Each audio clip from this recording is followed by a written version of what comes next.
Hey everybody, welcome to the Sailor Moon Crystal After Show here on AFTERBUZZ TV, Season 3, Episode 3, Act 28, Infinity 2, Ripples, with special guest Lauren Landa, aka the voice of Sailor Neptune in the upcoming Viz dub of Sailor Moon S. We'll be breaking down the episode and giving you the latest news and gossip. Stay tuned. You're tuning into the destination for TV superfan discussion, AFTERBUZZ TV. And now, let the buzz begin. This is the theme song that we're a table divided. I feel so. Yeah. The strings, the Megan's all about it. Yeah, Megan's all about it. Xander has mixed feelings about it. Get away from me. Okay. Are we going into this right now? Let's do it. Let's just jump into it. Intros first, though. Intros. Xander's like, I have feelings. I put my gloves on. It's like, I'm ready. Yeah. Let's just jump into it. Yeah. Hey everybody, welcome to the Sailor Moon Crystal After Show here on AFTERBUZZ TV. If you guys are watching live on YouTube, that's amazing. Thank you. We are watching that YouTube live chat, so thanks for everyone who's joining us live. But if you are watching on YouTube, you should also listen on iTunes and subscribe to us on iTunes and leave us reviews in the iTunes store. Let us know what you think, and then we'll read them on the show. But we're not going to do that tonight because nobody did that. I still love you guys. You're all still wonderful. And again, also, if you are on Twitter, you can follow along with that hashtag ABTVSMC if you want to talk to us throughout the episode, throughout the week, etc., etc., etc. I'm Emma Fyffe, your host. You can find me all over the internet, wherever Emma Fyffes are sold, at Emma Fyffe. And I am joined by a wonderful panel this evening, Markeia McCarty. Yes, right here. I'm excited about this episode, and I can't wait. You can find me on Twitter and Instagram at Markeia McCarty, MarkeiaMcCarty. Megan Salinas. Hey guys, you can tweet at me at the Menguin. That's TheMenguin. And the triumphant return of Xander Jeanneret. I get applause. I'm like Tinkerbell. I need it to live. You can find me on Twitter at Xanderific. That's with 2 R's and 1 F. And joining us in studio today is a super awesome guest star, the lovely, the talented Lauren Landa. Hi guys. I'm so happy to be here. Yes, and Lauren is the voice of Sailor Neptune in the not yet released Viz dub of Sailor Moon S. No, but hopefully soon. Highly anticipated. At least I would like a release date. I know, right? You know? You and me both. So for you, this is like a little preview of like what you get to potentially, hopefully work on in the future. It really is. So it's all new material for me because what I'm more used to is the 90s. Exactly. The original 90s show. Everything crystal-wise is completely new to me, so I'm seeing it for the first time, and oh my god! This episode. I don't know what to feel. I don't. Except that you definitely do feel. Oh my god, all the feels. All the feels. So many feelings. Yes. So basically, this episode picks up right where we left off last time around, and we're at the Infinity, or the Mugen Academy, and we're with Hotaru, and she's like, "Man, I have weird healing powers." Everyone's like, "That's cool." That's cool. Why not? Yeah. I mean, I'm going to heal your arm, but put a bandage on it anyway. So no one knows. It seems a little redundant. Yeah, right? yeah. but listen, It's a keepsake. It- yeah, that's You're it. never going to see that again. Yeah. it's a token. It's a token of their blossoming love. Because there's not enough in that show. Yeah. Not at all. I mean, this whole episode, guys. Like, I'm just gonna be real blunt. Like, this was all about like true lesbian romance. Yeah. This is the lesbian episode. Lesbians with this episode. Yeah. Yes. I'm it totally lesbian. was. Yep. Absolutely it was. Oh my goodness. Everybody who's commenting on the Hello Kitty backpack that Lauren is carrying, that's actually my Hello Kitty backpack. Yeah. She put it on the little chair that you guys can't see, and I said to her, Emma, can I just please hold that? just it's so pink and obnoxious, and there's a little bow. It's like 3D, and I want to just take it home with me. So it may disappear. It sparkles too. Yeah. And it sparkles. It does. And Sailor Moon is all about sparkles. Yeah. It really and is. It's all about the sparkles. All about bows, sparkles, and so cats. pink, yeah. Cats. Absolutely. You can't see Cats. Emma's Yep. hat, but It is Luna. it's Luna. Hold on, let me, But it's unfold myself. now where she's wearing the but oh my, like Geordi from Star Trek. Yeah. Where she's wearing the headphones though, it looks like those are her actual ears. So for tonight, Emma, you're the kitty cat. I'm just an actual cat person. I did totally. pretty common in anime. Anyway, getting back to the episode at hand and to everybody in the chat, Mika, Omar, Kimberly, the backpack I got at Target, so they might still have it if you guys want. I'm sorry, Target. Target. Yeah. Naturally.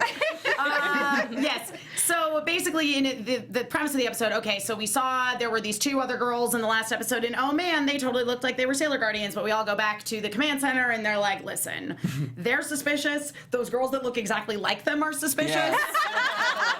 And also there's this other guy, Professor Tomoe, who runs the Infinity Academy, whose name conveniently is the exact same surname as the little girl who Chibiusa is trying to befriend. I think you're told you her name. I think you're hinting at something. Are you hinting at something? Maybe. I mean, just a bit. I actually found myself crushing over the professor. I was like, I think that says more about you than anything. right? Creepy. He's not as creepy as the 90s era. though. Yeah. So I kind He's of get way that. more cool in this Yeah. one. Like he's cool So far. and And he's- yeah, so far. And he's kind of, upright as opposed to, I'm a scientist. Well, the You know? 90s anime had him very Jekyll and Hyde. Yeah. He was Very very much Jekyll and so. Hyde. True. Yeah, whereas I felt like his personality is a little more consistent here, where like even in the scene where Kaori Knight is trying to help Hotaru and is clearly having like stepmom syndrome with her, where she's like, no, you're not my real mom, don't Totally. help me. And the professor goes to try to talk to Hotaru after that. Like, he's already kind of creepy. Yeah. And I definitely think that we're going to see repercussions after the destruction of her. Like, she's dead Oh now, no, totally. So I he's mean, going to go. what I found interesting though is that in the original, there was never, you never saw him like kind of scold Hotaru over that, and he basically says, "She's been here since your mother died. You should be a little nicer." And I'm like, oh my god, Daddy's mad. Yeah. Which was interesting because he was talking to Kaori like, stop with your selfishness. Yeah. It's like, okay, dude. Yeah.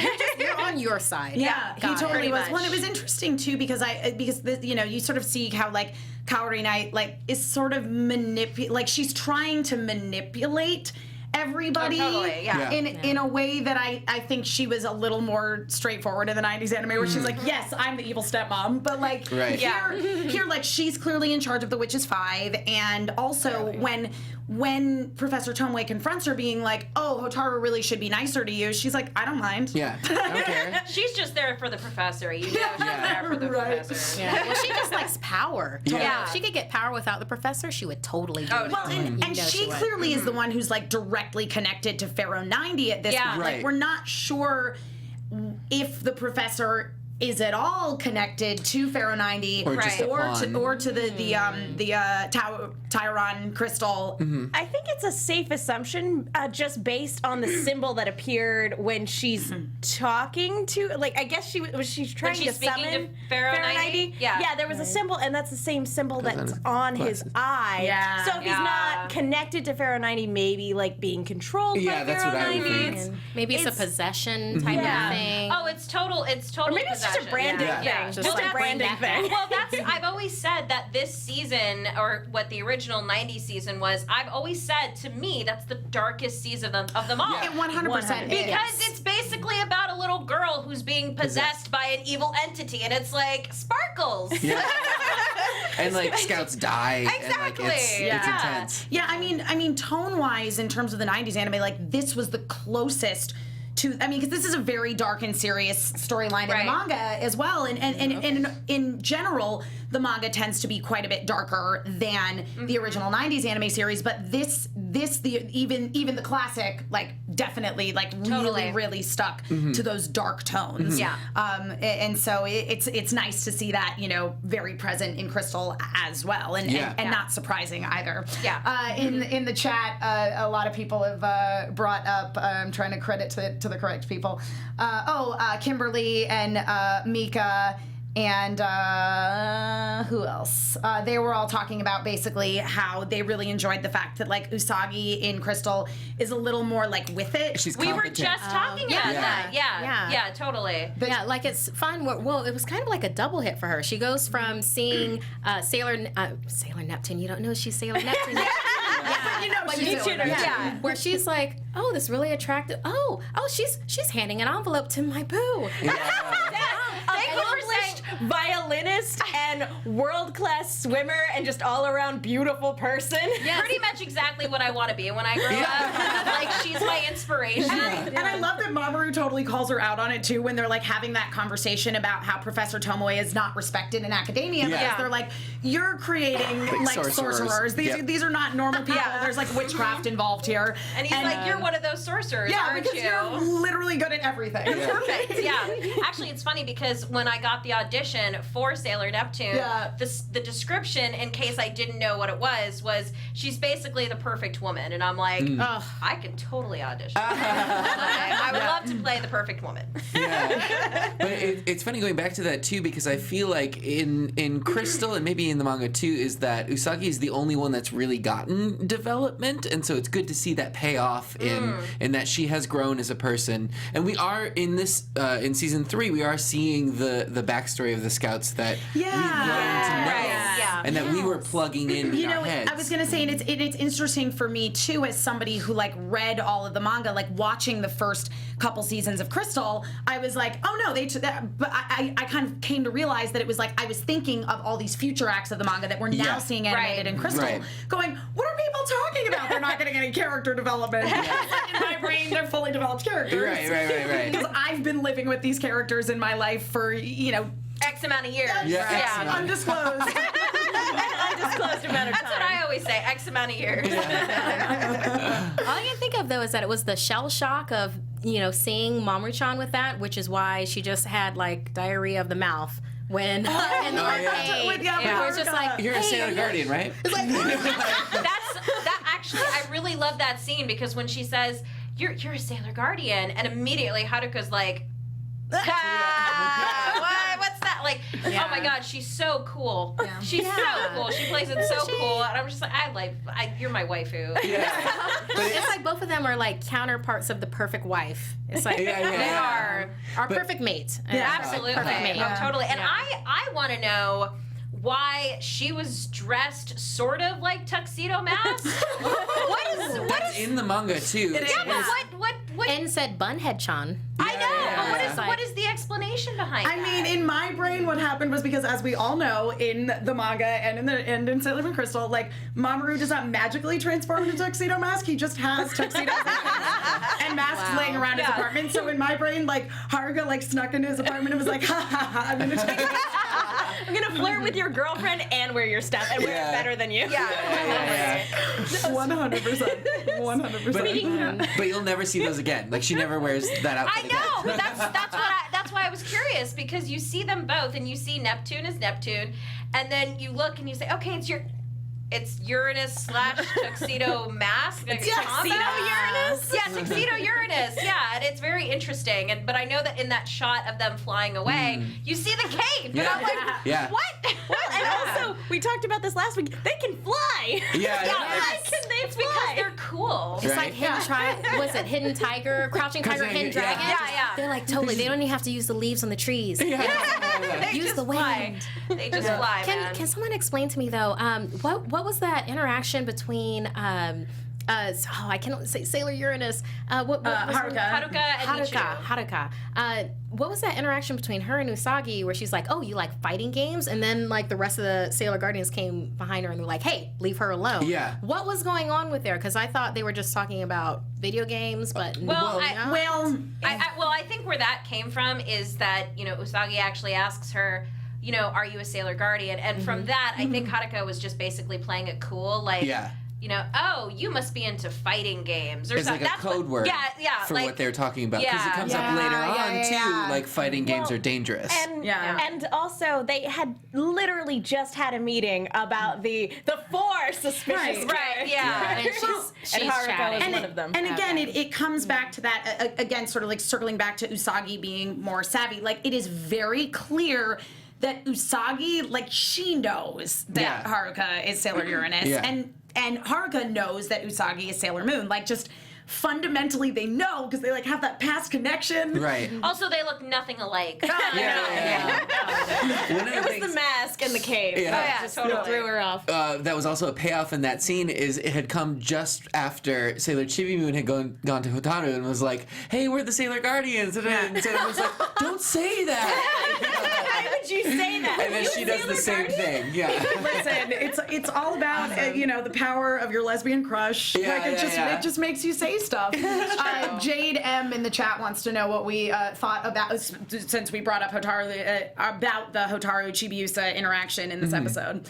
I really liked how Usagi confronted is the wrong word, but addressed the parental. How she parented Chibiusa. Yeah, she's like, oh, you're in love with a girl too.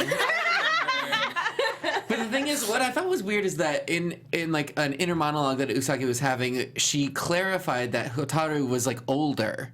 And she's like, this is like an older girl. Yeah, because everybody has crushes on Adults. older girls, Yeah. where it's like, wow, you are so cool and I want to be who you are, everything you encompass. I mean, I have a crush on Sailor Neptune. It's like, she's awesome. Yeah. Michiru. At this point, is there anybody here who, you got it. is there anybody here who doesn't have a crush on Michiru right now? No. Raise your hand if you don't have a crush on Michiru. I'm into both of them. I even have a crush on her. Yeah. I have a crush on both of them, to be fair, because they're so cool. Yeah.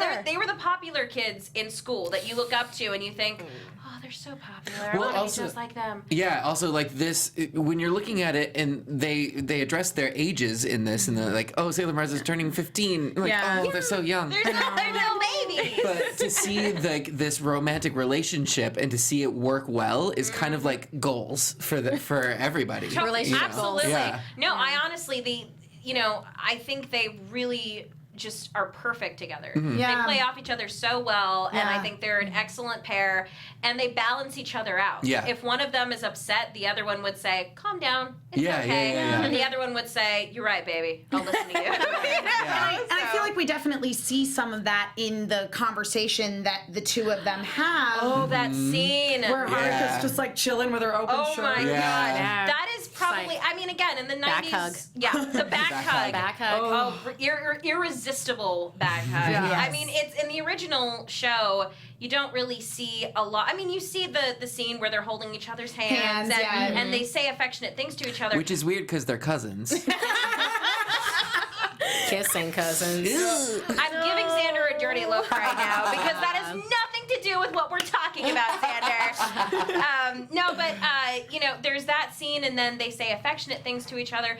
But this is the most I don't know if I want to use intimate, but the closest that we've ever seen them as. Dare I say it? It's a very sensual. Oh, it's absolutely. Because of the intimacy, because of the comfort level. Absolutely. That's what it is. This isn't new. This is every day. Yeah, Oh, yeah. absolutely. Yeah. It's the love and the comfort. It's great, and I think it's actually finally getting that attention that their Yes. relationship deserves. Yeah. So It goes right in with like the beautiful ending sequence. That Yes. The Love super it. Utena ending with the two of them. I just love all of the camaraderie that's like just in this episode. I mean, because, oh my God, it's Ray Chan's birthday. Where is she? She's in the mountains. Yeah. We're going to the mountains. Yeah. We're bringing a Because it's cake. the first time that we see them that they're friends with each other and not just friends with Usagi. Yeah. yes. Yeah, Someone keep blocking your face with my gestures. Well, they were celebrating someone else's birthday. It Yeah. wasn't all about Usagi. Totally. And I liked too that when Udiel started the whole like ceremony with the students that were out in the That's not mountains. creepy at all. No. Not at all. Yeah. Where she was like, sacrifice a norm. little bit of your soul and you'll have magical powers forever. I mean, I would totally do it. Like, to be clear. Can I get an itemized list of all the magical powers I will have? Yeah, man. How You much want to of be my a soul do I violinist? have? Yeah. Exactly. Do I get an owl? Yeah. World class painter. Yeah. Have your own helicopter. I know. Yeah. Wait. Can I fly? Yeah. Oh, yeah. Can I fly? Can I be an excellent painter? Can I play the violin, please? I would love to. Don't forget like top-notch swimmer. Like Yeah. Oh, I know. A top-notch man. swimmer. Exactly. Judo. So the Mugen Academy, we've established that it's basically Hogwarts, but if Hogwarts was run by Voldemort, right? Sure. Okay. I would say if it was Hogwarts, like in the most evil sense, it's not even, it's souls. That's all I'm gonna say. It's Like kind of souls like and Hogwarts energies. meets The Apprentice, because if you don't do what you need to, you're fired. There is a giant tower story involved. Yeah. It's true. So Tomoe does have that branding thing going on. The facial tattoo of the star on your I forehead. did think it was so sweet the way that like Jupiter and it was Jupiter and Mars. Yeah. Jupiter and Mars, and they were like, "Hey, no, we have to take care of Usagi." Yeah. And he's like, "Let's go do this," but then it's like, "Oh, wait, Right. Yeah. fire with fire doesn't work." No. That's one other thing too, is that this is the first time I think that we're seeing when Mercury comes in to save with the Mercurial Mist, the water attack actually is affecting the fire. Like the elements are affecting one another. It's not just she's obscuring the bad guy's view. She Right. literally protected Or it. like Good for you, Mercury. Yeah. Good for you. She had her moment. Yeah, Who doesn't yeah. have a lot of them? She does. She figures it out. I think it's awesome because she doesn't get a lot of those like awesome. I mean, she has Like awesome offensive. moments. Yeah. Yeah. So I think good for her. Yeah. Yay, mommy. Do you guys kind of wonder sometimes, though? I mean, I kind of felt a little bit uncomfortable with this episode because, well, obviously later, but with this because it's basically Udall, right?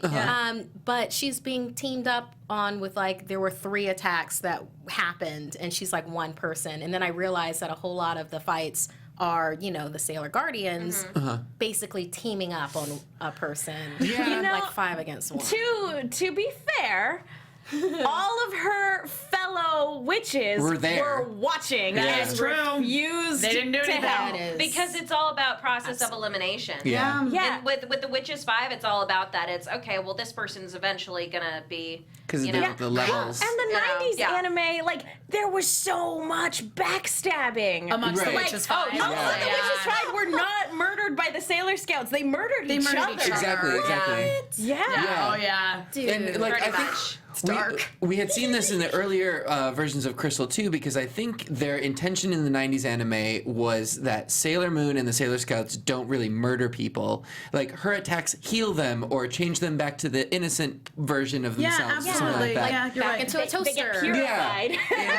In Crystal, Sailor Moon's like straight up murdering everyone. Yeah, because it's like the way Udall ends up going out in the 90s anime is it's like at this point they've gathered all the talismans and she becomes drives off Super a Sailor cliff. Moon. Yeah, Yeah. and Udall just kind of gets like blinded by the light of Super Sailor Moon and then runs to her car and ends up driving off a cliff because Mehmet sabotaged her brakes. Cut the Pretty brakes, much. yeah. Because Mehmet be cray cray. Oh my Yeah. god. Oh my god, so She's super funny. cray. She's super But I love how she gets a crush on every target that Yeah. she has. Yeah, pretty much. yeah. That would totally be. and also thinks that it's mutual.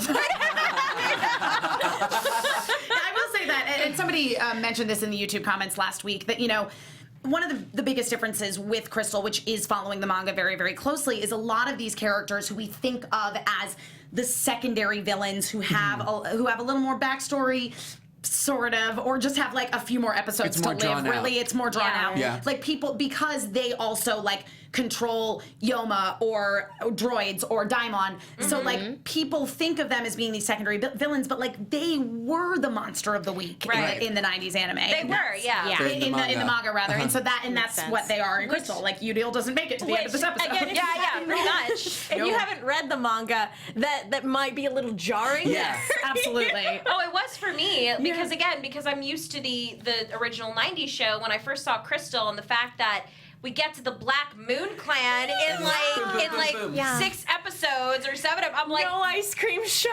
There's no retirement. no, There's no, retirement. not. I kind of Definitely. like it though. Like Yes. I like both for different reasons. Sure. Yeah, I agree. And so it's a treat if you've seen the original and if you want to see some scenes that were not in the original but are in the manga. For example, the one scene that pops into my head is that I don't remember her name, and it's one of the Spectre sisters. What was her hair color? It's brown. She was the yellow and red. The one that wore Calaveras. Calaveras.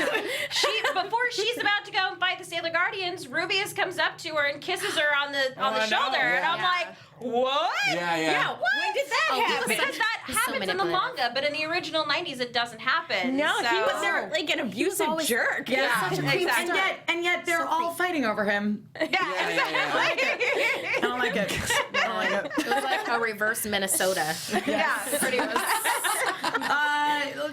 Two other little points I want to touch on. Let's talk about the scene between Michiru and Mamoru, because I think that's a super interesting relationship. Yeah, Because both of them are kind of in this place where both of them are a little bit psychic. Yeah. And they're also kind of like the nurturing one in a way in their relationships. Yeah.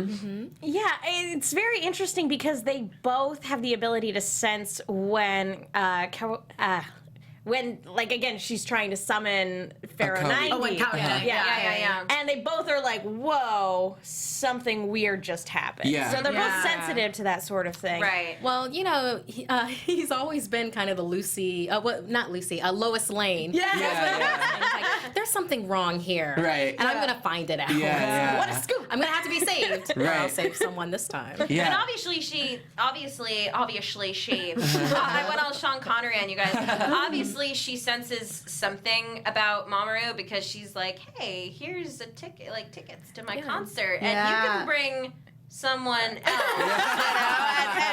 If anyone's listening on iTunes, Lauren is aggressively winking. I feel like she knows exactly what's up. Oh, like, yeah. she does. Yes. And Haruka know exactly what's up. Well, what's interesting about that, and I know we kind of touched on this earlier, is that in the scene between them, the scene with Haruka and Usagi immediately comes after, so you know they're all on the same wavelength, you know? Like, Michiru's got Mamoru covered, so I'm going to go and cover Usagi, you know? I got you, baby, you know? I've always found that interesting. Yeah, so. I mean, and that kind of brings me, of course, to the final point, which is, of course, the kiss between Sailor Uranus and Sailor Moon at the end of the episode, which was amazing. But there are people that you know have with the manga like pointed out they like feel like this is kind of problematic because Sailor Uranus and Sailor Neptune were one of the first kind of really positive portrayals of a same-sex couple in the media in general, in mainstream media. Certainly in Japan it was Sailor Moon was tremendously popular, and then eventually in the US as well. And that like the fact that Haruka just like goes around and flirts with everybody else and is kissing Usagi, they're like, oh, that's problematic because it's just like. Well, I think at the end of the day, she's a flirt. We all know she's a flirt, but at the end of the day, Michiru's the one that she goes home. It's true. Right. That's how I And, feel about it too. and I think and the thing is, I think Michiru is so confident in their relationship and she has no insecurities about it. She doesn't care. I totally agree. And sometimes she'll make fun of her for it. Absolutely. She'll say, Absolutely. Haruka, you're being a flirt again, you know, but she pokes fun at it. She doesn't get jealous. I mean, I think if I can remember correctly, I think there's like a moment here or there. In fact, it's the other way around. Haruka gets jealous, and Michiru's like, don't like it, huh? So. Well, there's so many kinds of relationships, and that works for them. And that's basically what it boils down to. Not only that, I think it really plays to the strength of Haruka's character, and that's kind of what she has. She has like that flirtiness and that sexuality, and you know people like that. You know people that know they're good looking and they use it. You know? Right, and it's not in a perverted or sleazy way. It's a tool. This is my way of showing affection. I flirt, you know? And some people don't use it in that way. Some people abuse it, but but Haruka's the kind of person that I want every girl to know that they're beautiful, and I want to make them feel special if I can, if they don't already feel special about themselves. You know, that's what I see it as. So I totally agree with you on that. It made me angry though. Did it? It made me angry. Well, it was super hot. Sure. It was super hot. It was super cool.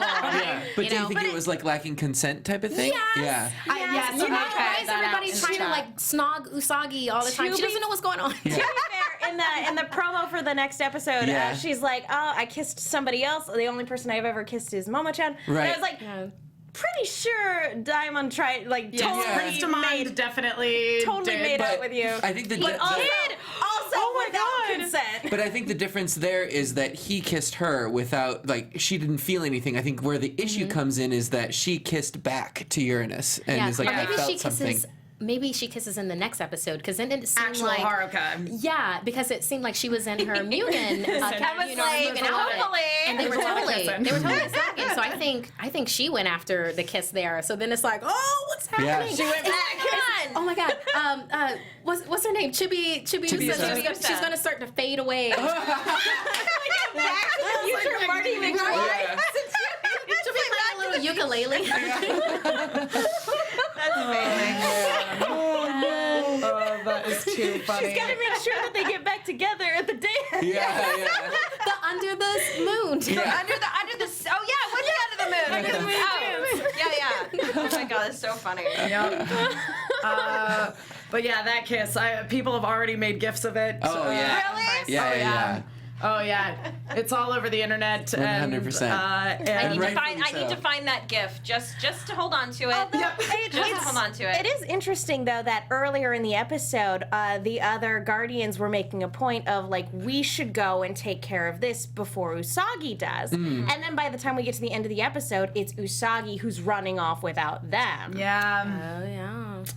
Well, they're doing crowd control. Have a little dustpan for them. And again, it kind of goes back to that. Like, you see these really nice parallels between Usagi and Chibiusa. So in the last episode, Chibiusa runs off on her own to find her hat. Right. And then she reveals her identity to Hotaru, and Usagi's like, no, that's terrible. And then in this episode, Usagi reveals her identity to Haruka, and then goes running off on her own after Haruka. Yeah. So, you know. Speaking of, it was just a very brief moment in the episode, but there's a scene where they're showing that both Chibiusa and Usagi are staying the night in Mamoru's bed. I have the same thought. I'm like, how are the parents of a 14-year-old girl okay with well, what I thought was that for again, I keep reverting back to the 90s, but it never showed anything like that in the original 90s. So showing that is a bit, I don't want to say risque, that's not the right word. Yeah. But because of what we're used to in Sailor Moon, with it being family, PG, all that, it's like, oh. I mean, granted, it's not really sexual because it's basically just a family. Yeah. Right, exactly. And in that frame of the manga, there is actually a drawing of all three of them laying in bed together. With the cats, right? Yeah. Yeah, with the cats. That is typical family. It's a family. Yeah. Exactly. Like just a societal thing. They're getting a jump start on what they're going to do anyway. It's pretty much as you said, like a 14-year-old girl. Like, you what get our a very parents think about this? reminder that they are 14. But also, it's been established that Chibiusa can make people think whatever she wants them to think. That's true. Including the mother. And then it's funny because I saw that frame and in my mind I was instantly like, oh yeah, he knows that it's dangerous out there. He wants to keep an eye on them. He wants to protect them. And I was that's just what I filled in. I think it's really sweet, and I really do. Like, I'm glad that they're kind of going into the relationship between Mamoru and Usagi as more of an adultish relationship, as opposed to a 14-year-old schoolgirl chasing after her boyfriend. It delves into comfort levels. Totally. It does. This is every day. This isn't new or awkward. Exactly. Plus, they have the unique position of seeing themselves as a married couple in the future as well, and having their child. Like that puts a certain finality. And I think that in the manga, and because Crystal does follow the manga so closely, like that is something we definitely see the repercussions of. Where they do take a more mature approach to their relationship, and they don't constantly break up and bicker, and Mamoru doesn't try to deny her dates because she gets bad grades. Yeah. So, I mean, like in the 90s anime, sometimes you're like, how did Chibiusa get born? Like, well, Emma, when a couple really loves each other.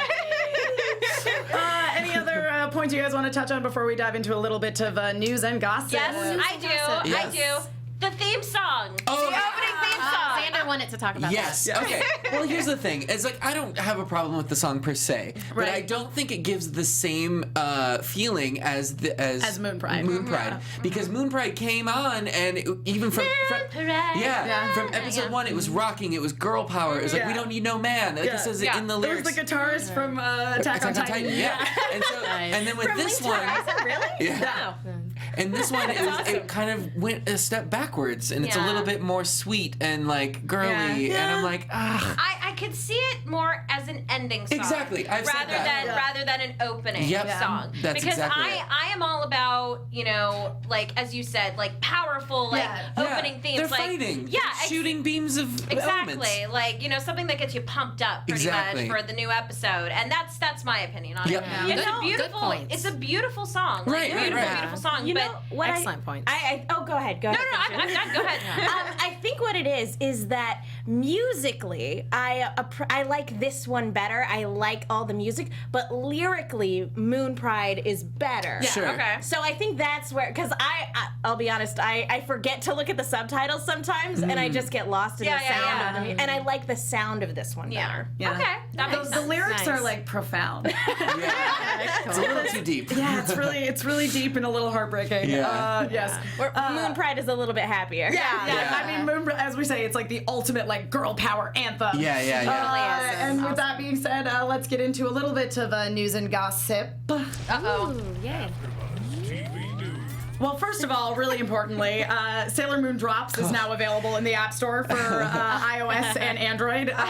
If you guys have not played it, it's Candy Crush Sailor Moon, but it's a lot of fun. How much have you played it, Emma? Just be honest. I actually am not that far. I'm not very good at it. But it's really, really fun. I have not played it yet, but I saw, I don't know if this is a spoiler, I saw a little chibi Zoisite in the game, and I freaked out. I was like, oh my god, that's awesome! No, I kind of lost it over Chibi Jedi. I was like, oh my god, he's so precious. That's adorable. I just want to put him in my pocket. But he's evil. But they're At least with Zoisite, you know, like he and Kunzite, like, you know, like Jetti's just... Right. Or if you're watching Lorraine Conquista, one of the new Mews, like he and Ami have like a real love. It's so adorable. You guys should all watch the new Mews. But the real news and gossip for this week is, of course, that the Sailor Moon exhibition opened in the Roppongi Hills on April 16th. There is all kinds of beautiful things to check out there, like just amazing. Tokyo, right? Yeah, in Tokyo. Roppongi Hills. Yeah, Okay, Roppongi yeah. Hills. Let's all go to Tokyo, guys. Let's do it. Perfect. So there's a whole bunch of different things. One of the centerpieces, of course, are these beautiful costumes, which are, I was hoping they were going to be like the costumes from the new Muse. They look a lot like them, but they're not them.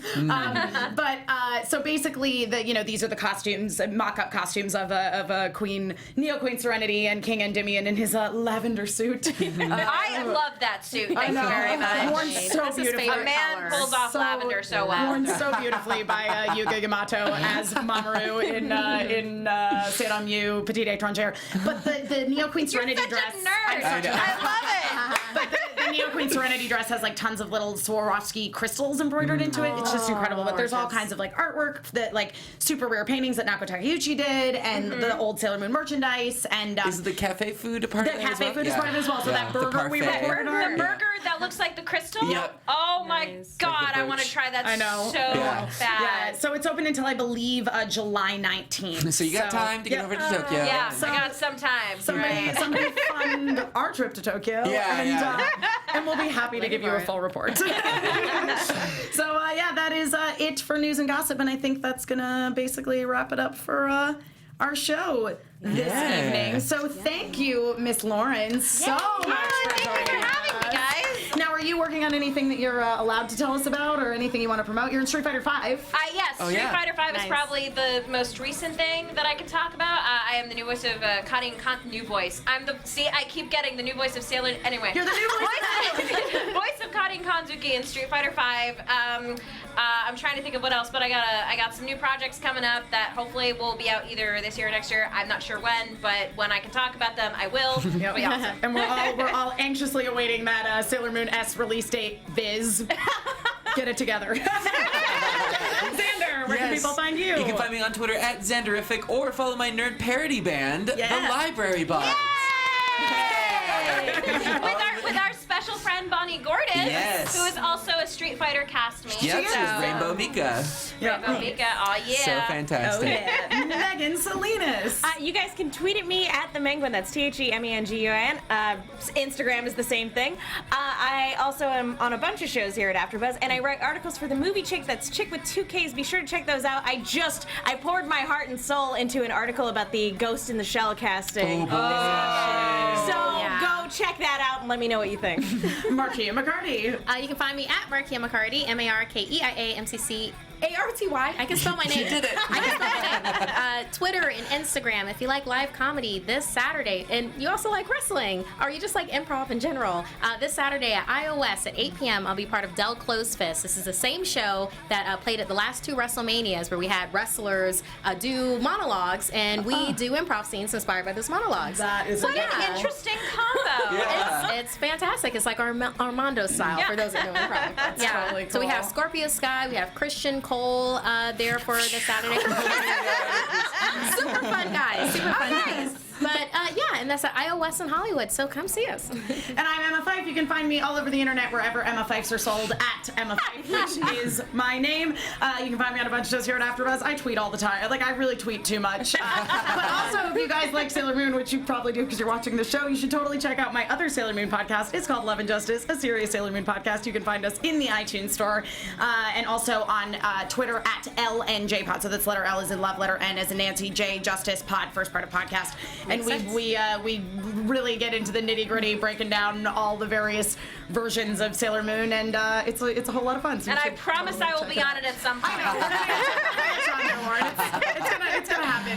Totally. We'll have a new episode It's so out much fun. tomorrow morning. I know. Oh, I have to. Thank you, everyone who joined us live tonight. You're all totally awesome. Everyone who was watching on YouTube, in the hashtag on the Twitter. Remember, keep tweeting at us using ABTVSMC to let us know what you think throughout the week, your lives, etc., and so forth. And we will be back here, same time, same place next week.